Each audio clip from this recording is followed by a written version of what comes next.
Tim elit khusus Inggris SAS terkagum-kagum dengan Kopassus yang dimiliki Indonesia. Pada bulan Agustus tahun 2000, satu regu pasukan Inggris yang tergabung dalam pasukan perdamaian PBB di Sierra Leone, Afrika Barat ditawan dan disandera oleh kelompok milisi bersenjata yang dikenal dengan West Side Boys. Regu pasukan Inggris yang terdiri atas 5 personel itu kemudian dibawa masuk ke tengah hutan tempat para milisi bermarkas. Mereka ditawan dalam sebuah bangunan, dijaga ketat dan diancam akan ditembak mati jika pemerintah Inggris tidak segera membayar uang tebusan. Mujur, utusan pasukan Unam SEAL masih bisa bernegosiasi dan bertemu dengan kelima sandera. Salah satu sandera bahkan secara diam-diam bisa memberikan secari kertas yang ditaruh dalam tutup pulpen dan berisi gambaran tentang situasi markas milisi dan bangunan tempat mereka ditawan. Berbekal secari kertas itu, pasukan Inggris pun segera merancang operasi militer untuk membebaskan sandera dengan sandi Operation Barras. Pasukan khusus Inggris SAS dengan pasukan payungnya yang terkenal First Battalion Parachute Regiment secara diam-diam segera dikirim ke Sierra Leone menggunakan sejumlah pesawat Hercules. Sementara pada saat yang sama, tim pengintai yang terdiri atas sejumlah personel SAS menggunakan speedboat telah berhasil menyusup ke hutan tempat sarang para milisi dan mengendap.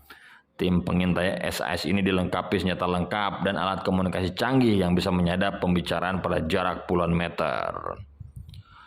Operasi Barras pun digelar pada dini hari ketika para milisi West Side Boys sedang lengah. Setelah terjadi kontak senjata yang sengit di tengah hutan belantara, kelima sandera Inggris berhasil dibebaskan. Pasukan SAS memang terkenal lihai dalam operasi serbuan senyap. Meski begitu, pasukan SAS Inggris nyatanya masih mengagumi para personel pasukan Kopassus ketika ada kesempatan latihan bersama. Artinya, dalam operasi tempur yang sesungguhnya, pasukan khusus TNI seharusnya bisa tampil unggul dibandingkan pasukan SAS.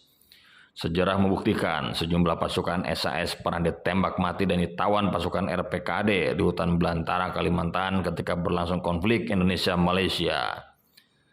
Tapi, kendati SAS mengakui bahwa Kopassus lebih unggul, ilmu pasukan Inggris ketika membebaskan sandera di Sierra Leone patut dijadikan referensi.